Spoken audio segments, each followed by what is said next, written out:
in the world today, anywhere in any other country, is more powerful than President Xi Jinping.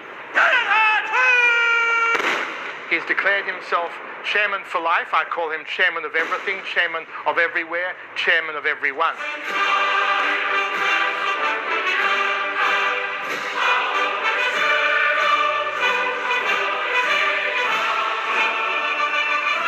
China's President Xi Jinping sees himself as a man of destiny. He commands a country on the cusp of becoming the biggest economy the world has ever seen, and he's building an army to defend it.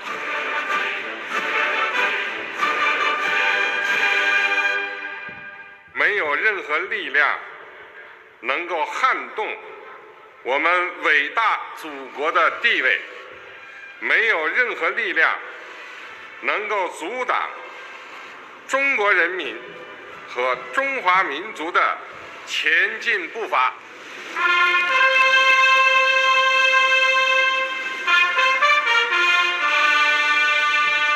If you were to sum him up, what words come to mind? Messianic, ruthless.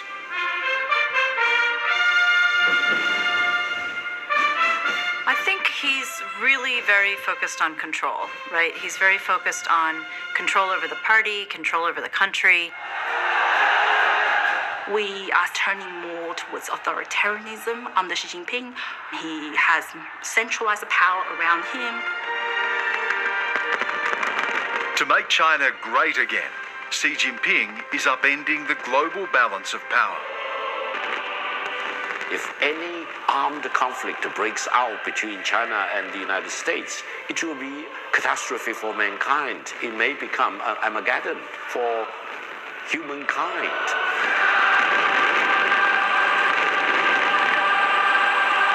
Xi Jinping is a name that's become familiar to us all, the son of the Communist Revolution who rules his country by force. He dreams of reviving China's lost glory and overcoming a history of humiliation. The United States has named China its biggest strategic threat, and Australia is caught in the crosshairs. Tonight, Four Corners asks, who is Xi Jinping? What drives him? And what does his rise mean for the world?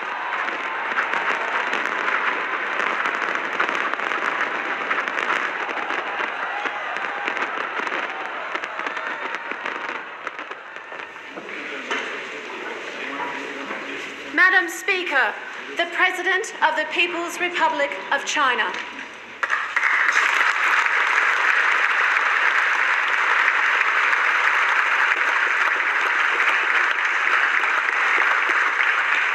Madam Speaker, Mr. President, it is a joy to have friends come from afar. In 2014, Xi Jinping was on a charm offensive. He was in Canberra for the honour of addressing the joint houses of the Australian Parliament. China has always viewed Australia as an important partner. During my visit, the two sides have decided to elevate our bilateral relations into a comprehensive strategic partnership. As China grows, so does Australia grow. And why wouldn't you want to hitch yourself to that wagon? That, of course, was about the time when we were sealing the free trade agreement as well, which was of great benefit to us, and we thought we could have it all. We could have a bountiful economic relationship and a steady political relationship. And of course, that's not the case, and it won't be the case for a very long time. Our politicians were basking in the presence of a dictator who crushed dissent, jailed opponents, and led a nation accused of ethnic cleansing. But money talks. We had things to sell, and China is our biggest customer. Xi Jinping had his own agenda. We Chinese are striving to achieve the Chinese dream, which is the great renewal of the Chinese nation. The Chinese dream is about enhancing the strength and the prosperity of the nation and the well-being of the Chinese people. We were so naive, and, I put my own hand up for that as well. I was as naive as the next parliamentarian. it was wishful thinking. We wanted China to be a kind of a nation more like us. And more like us meant democratic. Xi Jinping was at least mouthing the right words. We have set 2 goals for China's future development. The first is to double the 2010 GDP. The second is to turn China into a modern socialist country that is prosperous, democratic, culturally advanced, and harmonious by the middle of the century.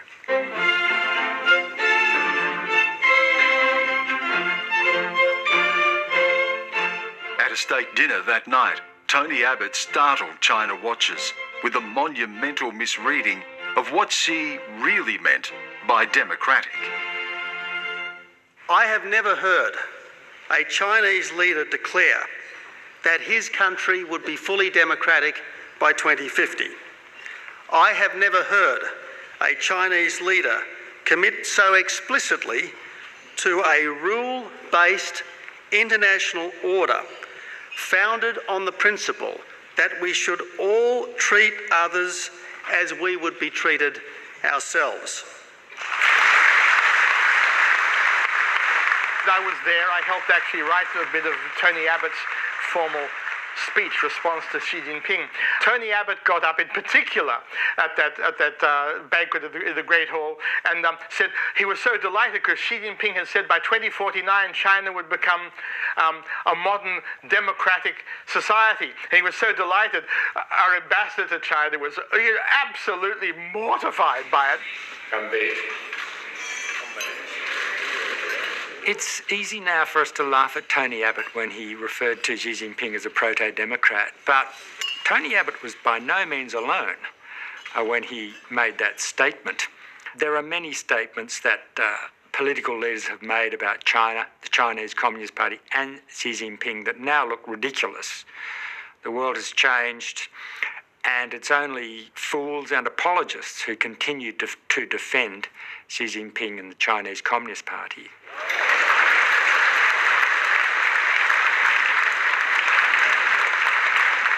The darker aspects have always been there. Ever since the establishment of People's Republic of China, China was never democratic. So with the elevation of Xi Jinping, that hasn't changed.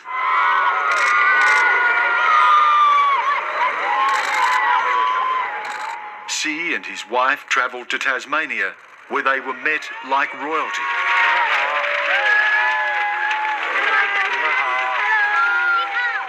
We knew that if we could get the president of China to visit Tasmania, it would put Tasmania onto the map within China, that the Chinese people watch every step of their leader and they follow what he says to do. Oh, 谢谢你，谢谢. You speak Chinese, very good. Thank you. Yes, they have a different value system to us, but part of what life is trying to get to know other people and what makes them tick and how we can work together to make the world a better place. And one way you make the world a better place is through trade. With Tony Abbott in tow, Xi met politicians and business leaders. It was all about what Xi could do for the Apple Isle. Increasing trade and investment opportunities between China and Tasmania in particular. Over the next 5 years, Tasmania's business with China would boom, topping $1 billion a year. Tasmania is really a remarkable case study, and I've spent quite a bit of time down there and working with people who are very concerned about it. In Tasmania, there's been a downside that certainly many Tasmanians have become alarmed about. For example, the huge amount of investment funds flowing in from China to buy up prime agricultural land, horticulture, dairy operations. And people are starting to think, well, is it really in our interest to have our best primary resources owned by Chinese companies? It was all smiles as Xi Jinping left Australia. Our leaders were happy with the free trade agreement, and the Chinese president had his eyes on the long game, extending China's influence and building its power. I think China has been on a sort of mostly a single track, but, It takes opportunities where it can. With Australia, I think Australia is important as a US ally. It's important as a US intelligence partner. It's important as a big diplomatic player in the Asia-Pacific or the Indo-Pacific, if you like. And in that respect, it was worth putting time into Australia, perhaps to neutralise it as a US ally in the region. I mean, that's the long game in that respect. It's about China being the most dominant country in the region.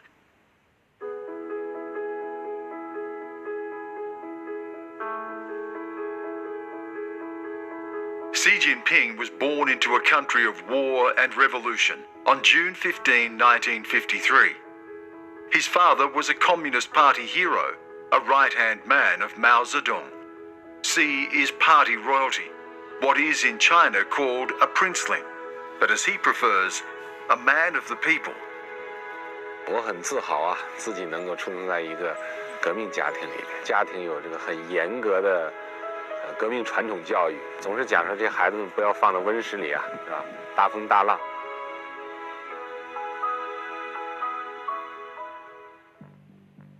When he was a boy, his country was starving. The Great Famine that began in the late 1950s is estimated to have killed more than 30 million people. By his teens, China was in the grip of the Cultural Revolution, as Mao set loose his Red Guards to drive out his enemies. Xi's father was purged, something Xi would not forget. And he's the person for the Cultural Revolution in 1966 when it started in China, and so basically he was on his own. I think his father was put under house arrest a few years before, and so he was really kind of left as almost like a political orphan. And I think that generation, you know, for the next few years, it really made them very tough in a way, very resilient and self-supporting. 16-year-old Xi Jinping was one of a generation of urban Chinese youth Mao banished to live among the rural poor. Xi was sent to Shanxi province in northwest China. When he initially went out to the countryside, he was scared, frightened, to use a Western vernacular, freaked out by what was happening. In other words, his political family was under threat and in fact were being marginalised. So it both hardened him, it also gave him a real sense of the ups and downs of power. And I think that's one reason why he's so ruthless himself. He lived in a dusty village not far from the city of Yan'an, where decades earlier Mao Zedong led his supporters on the fabled Long March during the Civil War against the American-backed nationalists. These were formative years for Xi in the heartland of the Communist Revolution. He could have rejected the party, but in fact he embraced it even more. I think would be very difficult for anyone at the time to reject the party. And I can see why, for someone who has suffered under the Cultural Revolution, they might actually want to embrace the party even more. Really? That even though he and his family suffered, he would want to embrace the party even more? Yes, it is a quite common experience amongst people in China that you want your suffering to mean something.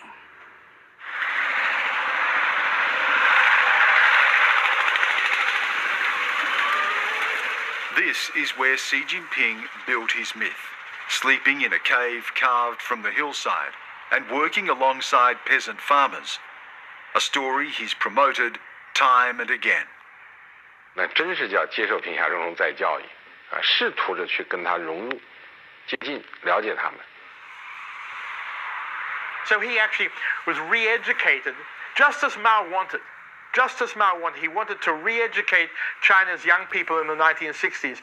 Most people think the Cultural Revolution was merely a power struggle and a purge. Yes, it was, but it was also more.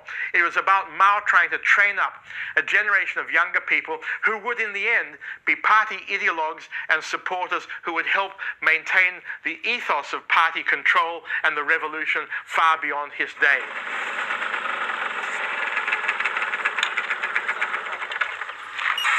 Like Mao, Xi saw China's peasant farmers as his pathway to power.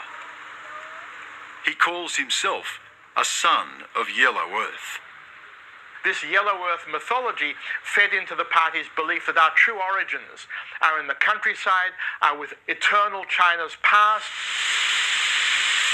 Xi Jinping, I think, always sort of talks as though he's really connected to the kind of people who live in the rural areas, and they're not forgotten. He's a populist in that sense. He's really trying to show that he is, you know, kind of the like a kind of an earthly emperor. Mao died in 1976, ending the Cultural Revolution. Xi's father was rehabilitated and helped his ambitious son with party connections. Marriage to a famous singer who performed with the People's Liberation Army boosted his popularity. Xi worked his way through the ranks, becoming governor of Fujian province. He was seen by party power brokers as a safe option. Loyal to the party, uncontroversial, straight-faced and stoic. In 2008, he was made vice president. Xi was the heir apparent. And by the way, he was the first Chinese leader since 1979, 1980, who had not been chosen by Deng Xiaoping. So it was quite a big deal. Xi Jinping was elected president in 2012, forming the next great link in the chain after Chairman Mao and the man who kick-started China's economic revolution, Deng Xiaoping. There's a saying in China that Mao made the country one, Deng made the country rich, Xi is making the country strong. This is the third revolution, as it were. Certainly, I think he would be attracted to that view himself because it gives him great agency. It makes him, you know, a figure of history, of historical change, an agent of history. And I think certainly he sees himself like that. Xi Jinping revealed his vision for China, what he called the China Dream. What Mao started, he would finish. The final stage of the revolution, to return China to the apex of global power.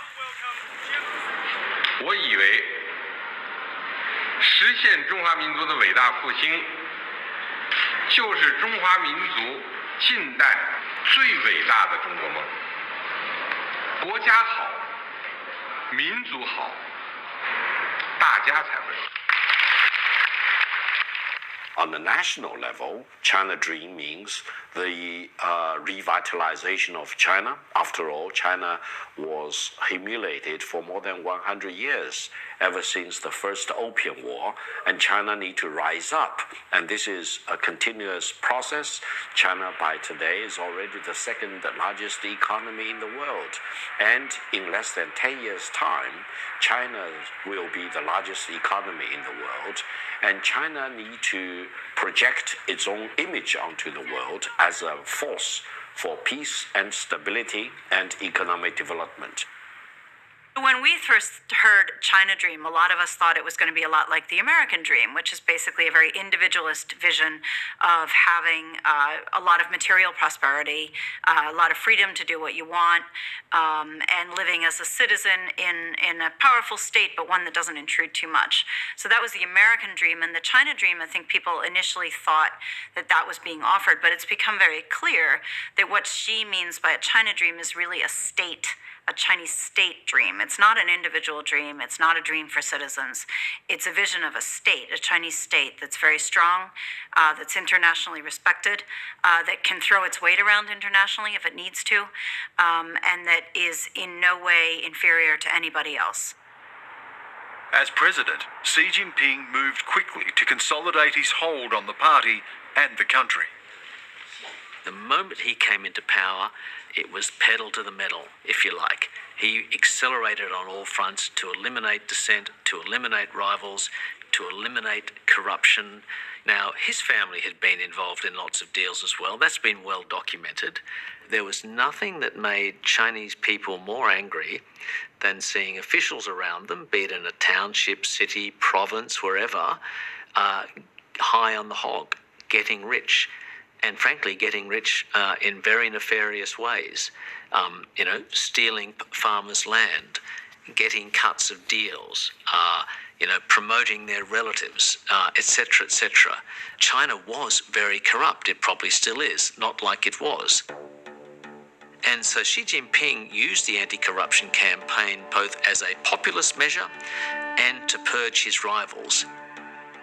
Xi widened the net, locking up dissidents, lawyers, writers, and artists.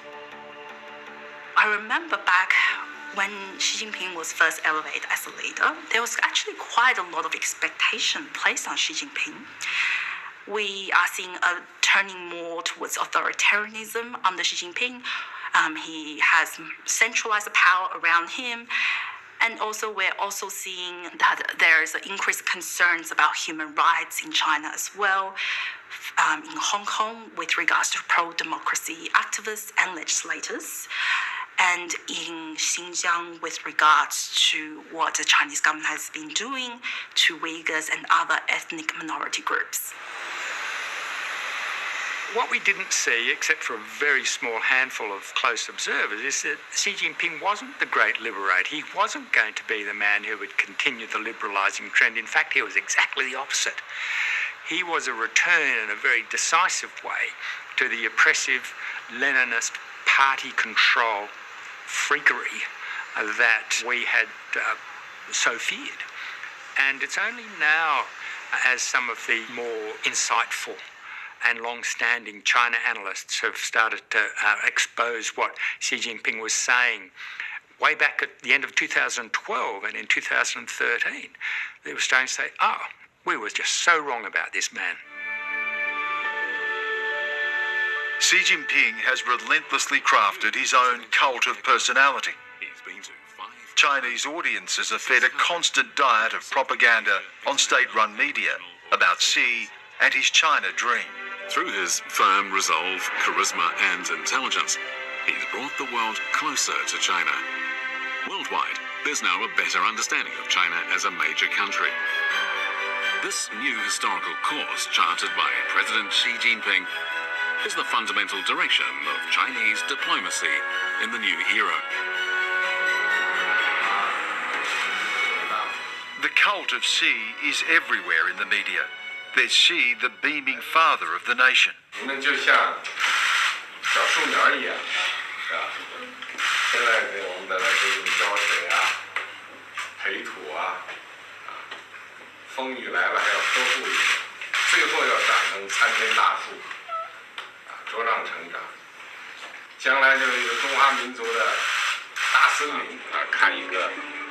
And Xi, the man of the common people.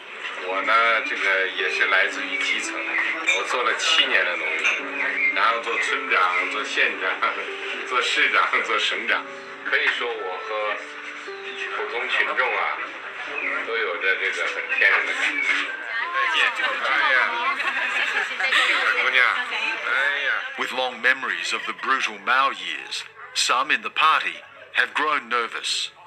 One of the things that the party elders have admonished him for at different times is the personality cult, because for them it's too much like Mao. It's too much like a single capricious ruler who is everywhere. But Xi seems to think it works.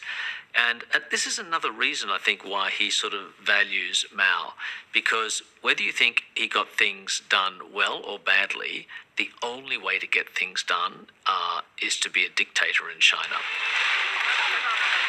In 2018, Xi made a dramatic power grab that shocked China and the world. He would now effectively be president for life. 终于，中华人民共和国宪法 I think that came as quite a surprise to many people, because the presidential term limit was set precisely because Mao Zedong's rule that those mistakes will not happen again. But then it was removed, seemingly paving way for one person to have a lot of power around himself, which means that potentially that could create a problem for the Chinese Communist Party. So that is a problem the Chinese Communist Party obviously recognized itself before. But now it has been completely removed, and it is, I think, quite shocking to a lot of people, even inside China as well. President Xi Jinping is now the paramount leader of China, is the president of the People's Republic of China, is the general secretary of the Communist Party of China, and he's the chairman of the Central Military Commission. So he's vested with the most important powers for China as a government leader, military leader, and party leader. He's declared himself chairman for life. I call him chairman of everything, chairman of everywhere, chairman of everyone. The president for life enshrined his name and doctrine in the Constitution.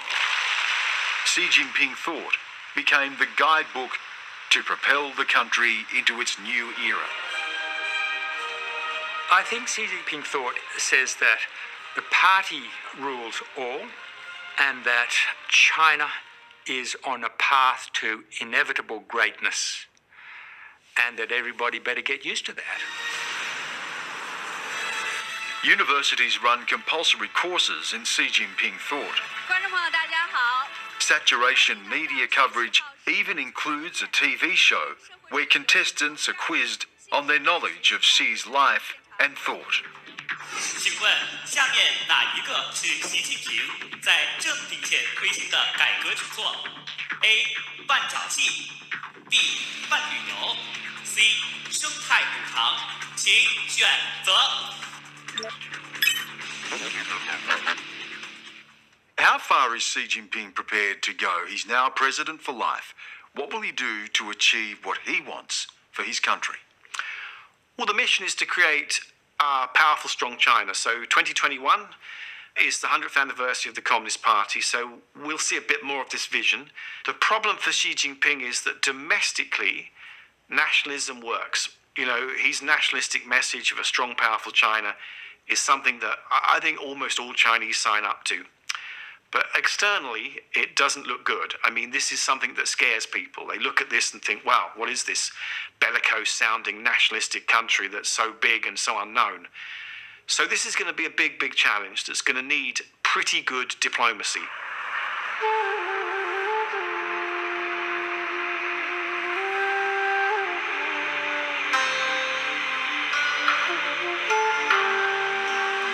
At home, Xi knows that poverty eradication among China's 1.4 billion strong population is critical to keeping the party in power. That's the deal, that the Chinese people will sacrifice freedom for wealth. So far, it has worked. 这2年我又去了10几个贫困地区，到乡亲们家中同他们聊天，他们的生活存在困难，我感到揪心；他们生活美好一点，我都感到高兴。 The reality is that Xi Jinping and his colleagues believe themselves as the agents of history, and a history that is about making China one of the great powers that is also a prosperous, stable society that will contribute to humanity as a whole. And if in that process a few individuals must be crushed or silenced, a few dissidents must be thrown into jail, a few national minorities in Tibet and Xinjiang and their aberrant religious beliefs must be corralled, contained, and reformed, well, that's simply the price that the great collective of the Chinese people, which I, Xi Jinping, and my colleagues represent, that's just the price they all have to pay, and it's for their good. Because after all, I am a patriarchal leader, and I know what's best for all of you. The creation myth of Xi Jinping draws tourists from across the country who travel to the village where he spent 7 long years in exile. Everything here is a shrine to Xi and all he represents. Posters of Mao Zedong hang in the cave where Xi slept. Marxist texts and books which influenced him are on display. Party publications documenting his rise through the provinces are for sale. Locals sing his praises.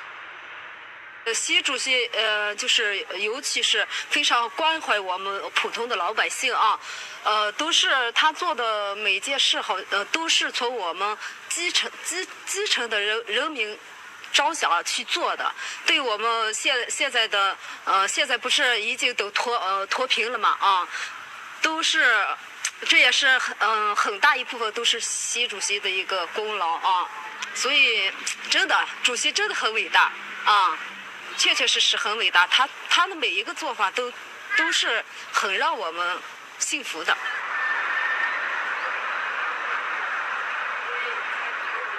The nearby city of Yan'an, critical to the sea myth, is a must-see for revolutionary tourists. 就是习大大下来以后，我们这里这些人都是特别多。你根本就是这里根本车都停不下来，你想一眼就可以看出来嘛。大家那个，而且人一多，我们这里人多，我们自己也脸上也高兴，你知道吧？有收入嘛，大家都生活也都好了，就会更努力了，知道能看到光了就是。Guest house manager Li Ming makes his living from party mythology, dressing up in the uniform worn by Mao's troops. 让客人玩得开心，住得开心，然后就好，服务好客人就行了。就是感觉就是对于习主席就是崇拜，对，我感觉他就是做什么事我都觉得非常认同，非常支持。I think the Communist Party of China, with almost 100 million members, are fully behind him, and the Chinese nation of 1.4 billion Chinese people are also rallying behind President Xi Jinping in domestic economic development as well as on the international stage. Victor Gao is a party insider who has been as close as possible to power. As official translator, he was trusted by the man who ignited China's economic revolution, Deng Xiaoping. He now works for a pro-government think tank.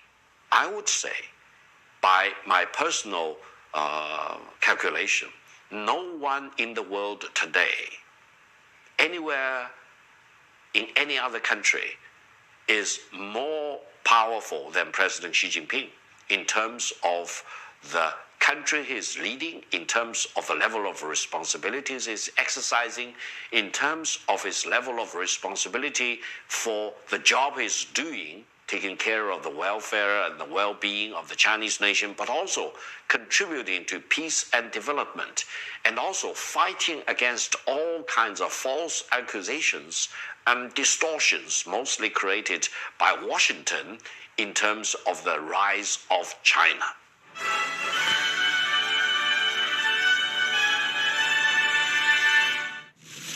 Under the guidance of Xi Jinping thought on socialism with Chinese characteristics for a new era, the PLA has thoroughly implemented Xi Jinping thought on strengthening the military.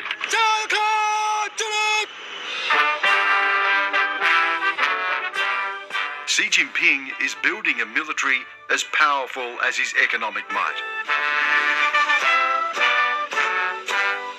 Officially, he spends around $250 billion a year on defense. Others estimate the real figure may be double that.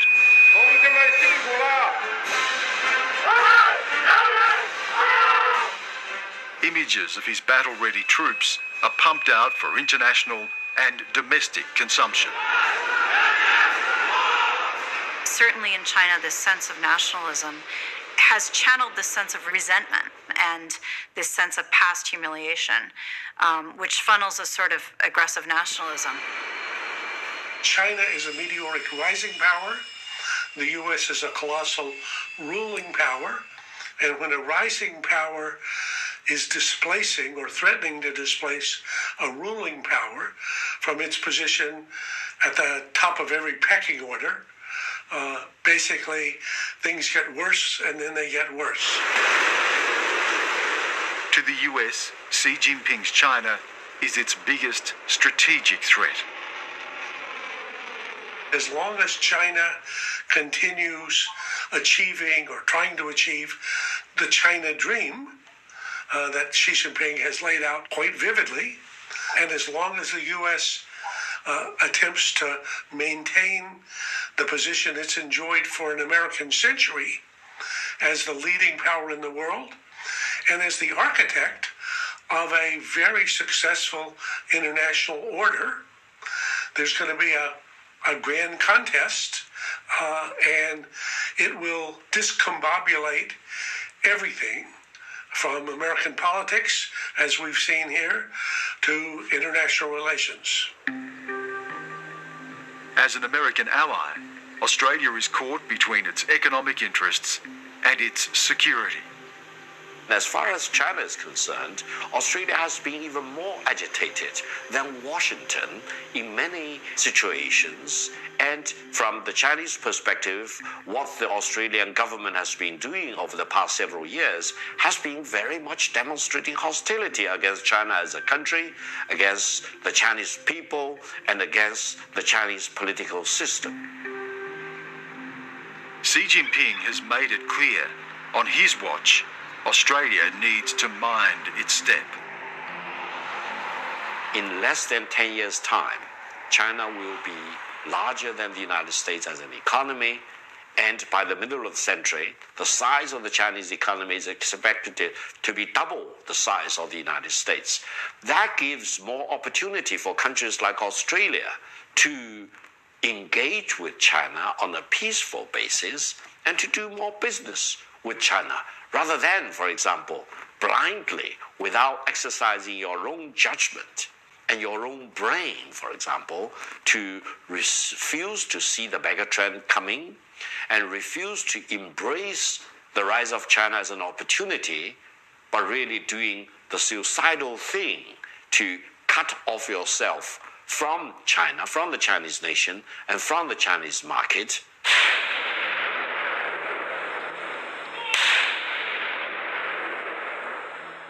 Xi has drawn battle lines across the region. Chinese and Indian troops clashed on their border last year with casualties on both sides. For Xi Jinping, it was a propaganda coup. 这些英雄的边防官兵，把青春、鲜血乃至生命留在喀拉昆仑高原。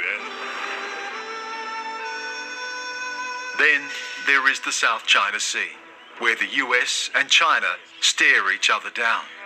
Foreign military aircraft, this is Chinese Navy. You are approaching our military alert zone. Leave immediately in order to avoid misjudgment. I am a United States military aircraft conducting lawful military activities outside national airspace. Xi Jinping has ignored international court rulings and built military installations on disputed islands. 1, 2, 3, 4, 5, 6, 7, 8, 9 vehicles moving. China in the Indo-Pacific is a reality. For the US being here, it's a choice. China knows that, and over time I think China wants to make the price the US pays for that to go up. And in many respects, I think China is a much more predictable player here. You know, China wants to dominate the region. China wants to be the most powerful country in the region. China wants its military to be their sort of, biggest in the region and the like. That's just obvious. Any country would want to do that of China's size, be it a communist party or a a democracy. In Hong Kong, Xi has shown the world how ruthless he can be. He has crushed protest and introduced new laws putting a stranglehold on the former British territory. Hong Kong stands as a warning to Taiwan. Absolutely central to Chinese modernization, Xi Jinping's program is restoring China's territorial integrity. This is a big deal. That means Taiwan comes back, and if you think about it, regaining control of Taiwan, a self-governing island of about 25 million people, a very modern society, most importantly democratic, which does not think of itself as part of the People's Republic of China, which has run itself for, 70, 80 years, which has had an independent streak since the 19th century. China says we're going to control that, and I think Xi wants to do it on his watch. And Xi declares he will regain Taiwan, even if it means war. 我们不承诺放弃使用武力，保留采取一切必要措施的选项。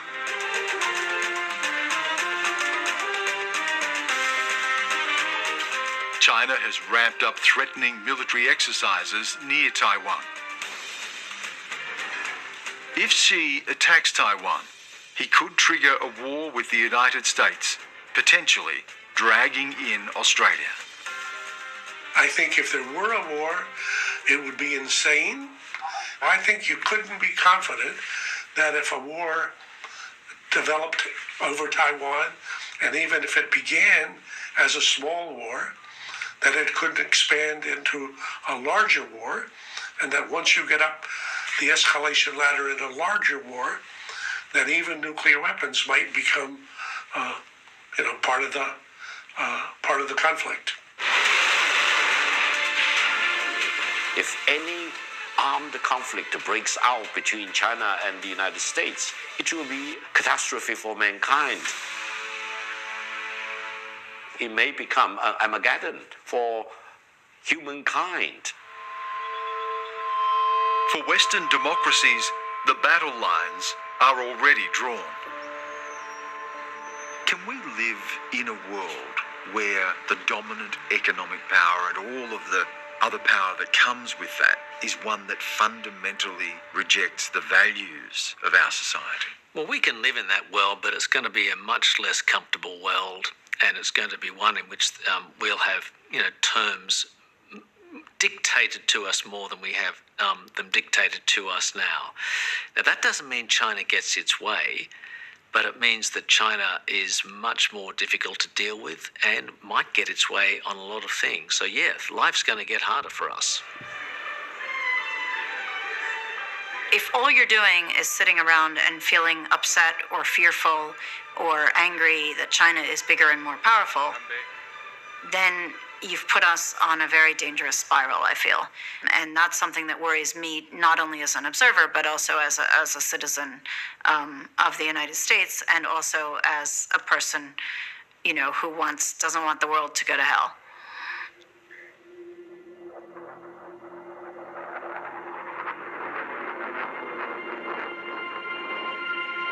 Everything in Xi Jinping's life has led him to this point.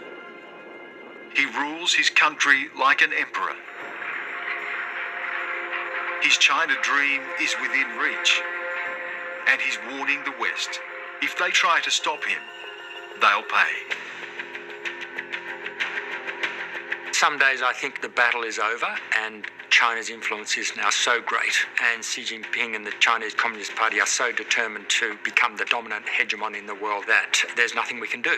But really, we can't give up like that. I mean, when you think of what's at stake, when you think of the freedoms that we on a daily basis take for granted and enjoy,